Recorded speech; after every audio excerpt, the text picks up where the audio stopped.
Assalamualaikum warahmatullahi wabarakatuh. Kenalkan saya Rey. Saya seorang ibu tunggal dari 3 anak laki-laki. Dan salah satu dari anak saya yang paling kecil itu divonis menderita penyakit kelainan darah langka anemia aplastik.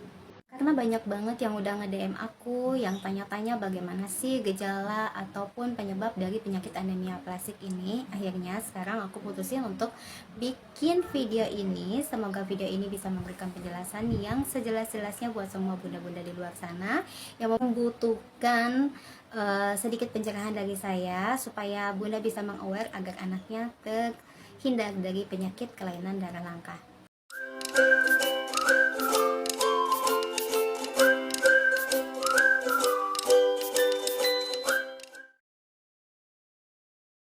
Sejujurnya di awal juga saya tidak menyadari bahwa anak saya itu memiliki kelainan darah langka. Karena dia itu terlihat seperti biasa aja, dia ceria, dia aktif, dia bermain seperti biasanya, bisa bermain sepeda, pokoknya seperti anak kebanyakan. Karena usianya anak saya itu 7 tahun, masih aktif-aktifnya, dan dia juga seorang anak laki-laki. Ya tahu sendiri anak laki-laki itu kan sering lagi sana sini, main bola, main sepeda, dan hal-hal lainnya. Hingga pada suatu saat saya menyadari ada kelainan pada di tubuhnya. Tubuhnya dia itu terlihat lebih putih daripada anak-anak lainnya. Tapi putihnya itu pucat. Putihnya pucat. Pada saat kita tekan itu dia seperti tidak ada darahnya. Kalau tangan kita ditekan walaupun putih ya, dia akan keluar merah-merah gitu, seperti ada darah, sedangkan dia tidak seperti itu. Nah, tapi karena dia terlihat biasa saja, aku masih santai. Kemudian tidak lama kemudian muncullah lebam-lebam biru di seluruh tubuhnya. Lebam birunya itu menyebar ke tubuh dia, mulai dari kakinya, mulai dari tangannya, mulai dari badannya, seperti terbentur ya. Setelah itu mulailah bintik-bintik merah. Bintik-bintik merah seperti orang kena DBD, hanya bedanya bintik merahnya itu jauh lebih banyak. Nah, setelah mulai ada timbul lebam-lebam biru itu, barulah mulai agak perubahan di dalam tubuh anak aku. Dia mulai mengeluh pusing, kepalanya mengeluh pusing, dan dia mulai kurang aktif lagi seperti biasanya. Dia habis itu langsung tidur, makannya mulai berkurang, tidak berselera, dan ditambah lagi dia mulai ada sariawan di bibirnya, itu pecah-pecah bahkan sampai berdarah, dan luka semua, seluruh bibirnya itu luka berdarah semua. Karena menurut aku gejala itu sudah tidak wajar dan sariawan di bibirnya itu nggak sembuh-sembuh, akhirnya aku bawalah ke puskesmas ya. Dan dokternya bilang ini hanya sariawan biasa dan cuma dehidrasi. Di bulan pertama dikasih obat untuk menghilangkan sariawannya dan disuruh banyak minum.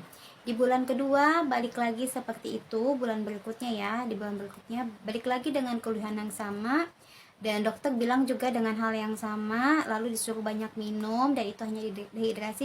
Diberikan lagi obat yang sama. Di bulan ketiga saya mulai tekankan lagi sama dokternya, tidak usah panik ibu, ini cuma sariawan biasa, ibu tidak usah melebih-lebihkan, begitu kata dokter di puskesmas. Jadi ini cuma dehidrasi saja.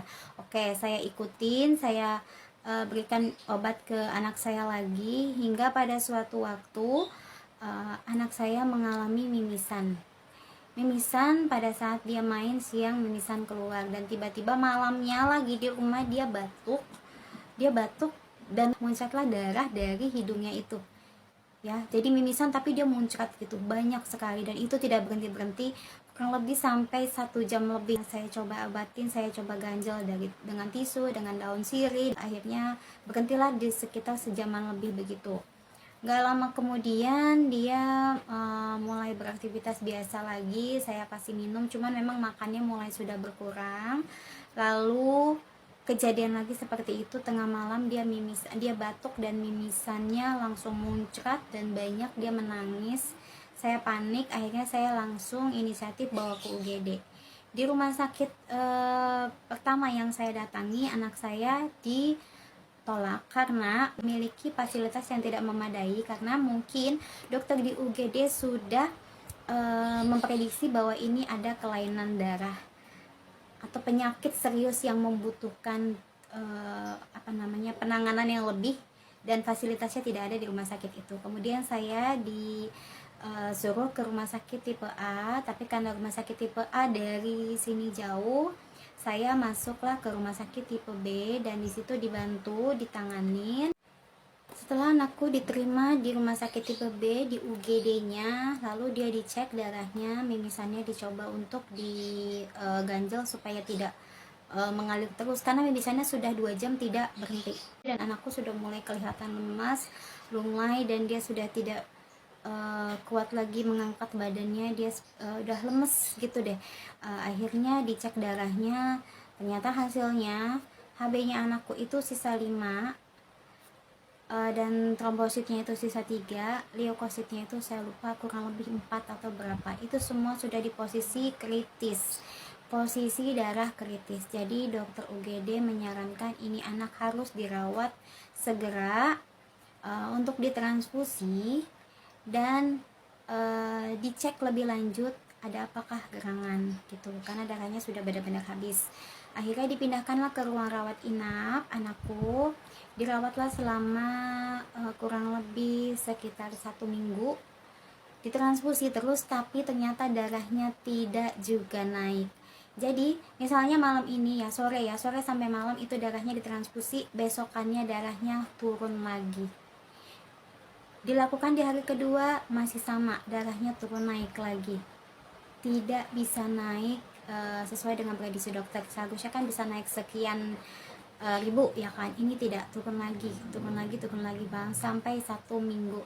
Saya coba dengarkan dengan yang lain-lain, harus kasih obat ini obat itu, saya kasih madu, saya kasih sel kurma, saya kasih buah untuk penambah darah dan bla bla bla.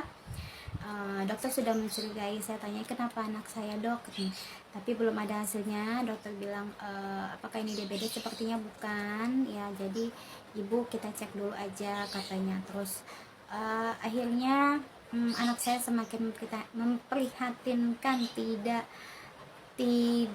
bisa makan, tidak bisa bangun, hanya jarum suntik, terus dikasih infus aja gitu. Jadi minum apa-apa, makan apa-apa juga muntah gitu, dipaksa makan sedikit tuh sayangnya muntah gitu. Dan limpahnya sudah, kata dokter limpahnya sudah mulai membengkak karena dia agak besar gitu kan, perutnya udah mulai agak besar.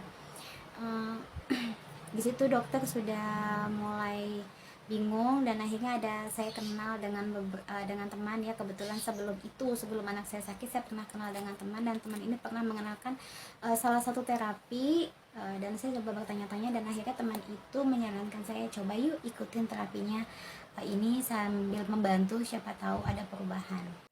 Alhamdulillah setelah sekitar kurang lebih dibantu dengan terapi yang dari temanku itu, anakku akhirnya mulai merespon transfusi.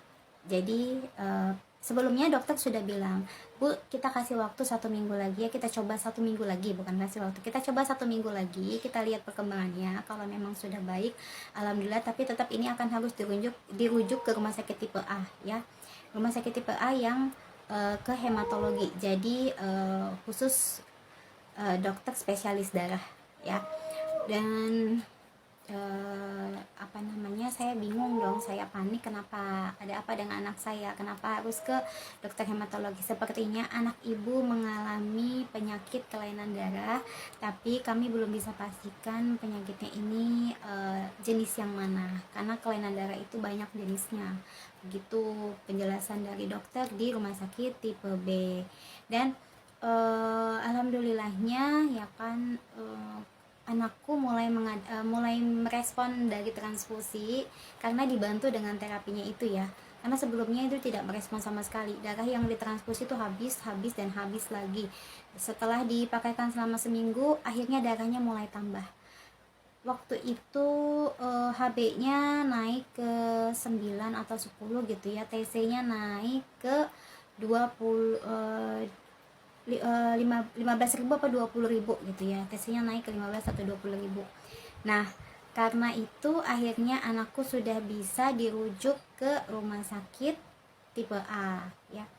Setelah di rumah sakit tipe A, akhirnya dites, dan ditesnya itu jenis tesnya itu adalah di biopsi ya, BMP. Mungkin penderita kanker sudah tahu ya, biopsi atau BMP itu adalah pengambilan sumsum tulang belakang. Jadi diambil seperti dengan sedotan, itu seperti sedotan, sumsum tulang itu diambil gitu oleh sedotan, itulah sedotan besi tapi ya, dia diambil, dan sumsum tulangnya itu diperiksa lah, diperiksa di lab ya. Dia nama periksanya itu biopsi, sama satu lagi IFT, immunophenotyping itu dilaksanakan di rumah sakit kanker pusat Indonesia, yaitu di rumah sakit Darmais waktu itu anakku ya. Dan hasilnya yang diterima adalah anakku awalnya adalah pansitopenia leukemia ya, tapi akhirnya di IFT dilihat lagi dan hasilnya adalah anemia aplastik. Oke bunda-bunda, jadi itu adalah kurang lebih gejala dari anemia aplastik yang dialami oleh anakku, dan gejala itu bisa berbeda pada tiap anak ya, karena kasus yang saya hadapi dari yang saya dengar lah, bukan ya, kasus yang saya dengar dari penderita anemia aplastik yang lainnya, ada beberapa gejala yang mereka tidak mengalami dan langsung mengalami perdarahan dan bla bla bla. Ada bahkan yang tidak bisa terdeteksi dari awal dan anaknya sudah langsung kondisi kritis, itu banyak. Jadi hati-hati aja ya. Kalau memang misalnya, oh iya, ada satu hal lagi, sebelum mengalami gejala-gejala seperti tersebut itu, anakku sudah pernah demam itu kurang lebih seminggu, jadi lebih dari 3 hari. Jadi untuk bunda-bunda yang anaknya demam lebih dari seminggu, tolong di aware, tolong di kasih tanda seru ya, dicek ke dokter ya, kalau perlu dites darah, karena dikhawatirkan pencegahan itu lebih baik daripada mengobati ya kan bunda.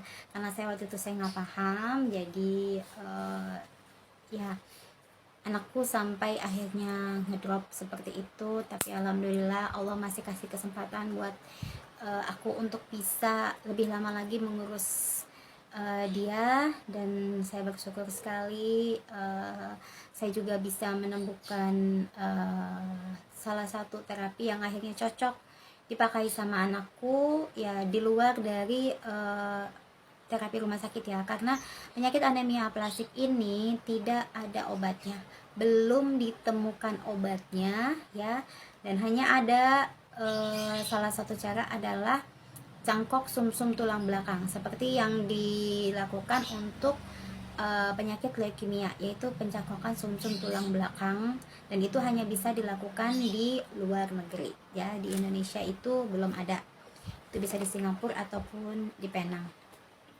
Jadi berikut sekilas tentang pengenalan penyakit anemia aplastik. Semoga penjelasan saya bisa sedikit mencerahkan untuk bunda-bunda sekalian. Nanti next video saya akan lebih jelaskan lebih detail lagi mengenai apa sih terapi yang dijalani oleh anakku, apa saja sih pengobatannya, dan bla bla bla.